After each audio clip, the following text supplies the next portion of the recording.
அஸ்ஸலாமு அலைக்கும் வரஹ்மத்துல்லாஹி வபரகாத்துஹு. எல்லாரும் எப்படி இருக்கீங்க? அல்ஹம்துலில்லாஹ், நான் ரொம்ப நல்லா இருக்கேன். நிறைய பேர் பார்த்தீங்கன்னா உடம்புக்கு இப்போ பரவாயில்லையா சிஸ்டர்னு சொல்லிட்டு மெசேஜ் பண்ணியிருந்தீங்க.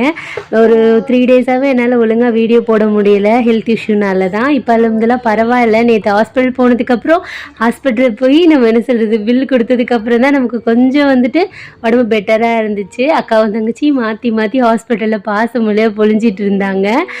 போனோடனே பார்த்தீங்கன்னா அஃப்ரீன் அம்மாவும் அஃப்ரீன் வந்துட்டு வெயிட் செக் பண்ணிட்டு இருந்தாங்க. அப்புறம் அவங்க அக்கா வந்துட்டு அவள் தங்கச்சிக்கு ஹைட் எல்லாம் செக் பண்ணி பார்த்துக்கிட்டு இருந்தா. இப்போ நம்ம அஃப்ரா குட்டியோட டவுட் என்னென்னா, அவளுக்கு ஊசி போட வந்திருக்கோமா இல்லை அக்காவுக்கு ஊசி போட வந்திருக்கோமா அம்மாக்கான்னு சொல்லிட்டு, அம்மா உங்களுக்கா இல்லை அக்காக்கா அப்படின்னு சொல்லிட்டு மாற்றி மாற்றி கேட்டுட்டு இருந்தா. அவளுக்கும் கொஞ்சம் கோல்டு இருந்தனால அவளே அப்படியே காமிச்சிட்டேன்.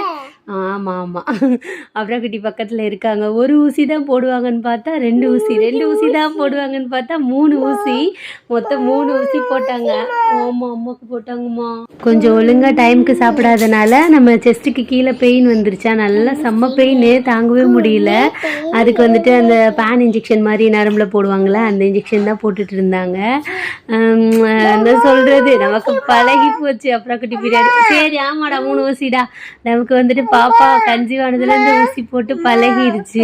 இவ பேசோட மாட்டேன், அவ்வளோதான். அல்ஹம்துலில்லாஹ் இப்போ பரவாயில்ல. ஊசி போட்டுட்டு கொஞ்சம் மெடிசன்லாம் கொடுத்துருந்தாங்கல்ல, அதெல்லாம் வாங்கிட்டு நம்ம வீட்டுக்கு வந்தாச்சு. அஃப்ரா குட்டிக்கும் பார்த்தீங்கன்னா மெடிசன் கொடுத்துருந்தாங்க.